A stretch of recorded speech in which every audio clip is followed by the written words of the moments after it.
ইসলাম হচ্ছে শান্তির ধর্ম। আর এই শান্তির ধর্মকে পুঁজি বানিয়ে যারা ঝগড়া ফাসাদ করে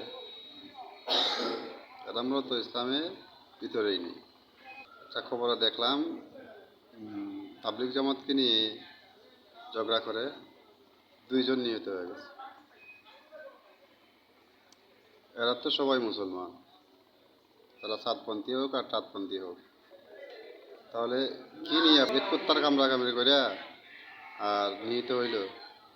যারা ইসলামকে পুঁজি বানাইয়া ধান্দা বানাইয়া একটা ফাসাদ সৃষ্টি করার চেষ্টা করে, ওরাই তো ইসলামের শত্রু। ইসলামের শত্রু কি ওই আমেরিকা থেকে খ্রিস্টান ইহুদি আরেকজন আসবে তোমার পাচা কুচা দিতে? অবশ্যই আসবে না।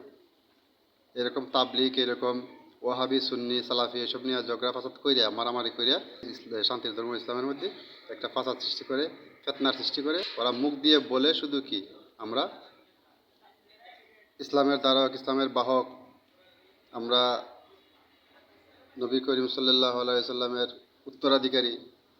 মূলত তা নয়। ওরা যেটা করতে চাইতেছে, ওরা যেটা বলতে চাইতেছে ইসলামকে এটাই, মূলত ইসলাম এটা নয়। ইসলাম হচ্ছে শান্তির ধর্ম। আর এখানে এইরকম উগ্রবাদীর কোনো রাস্তা নাই। আল্লাহ পাক তার কোরআনে ফরমাইয়েছেন,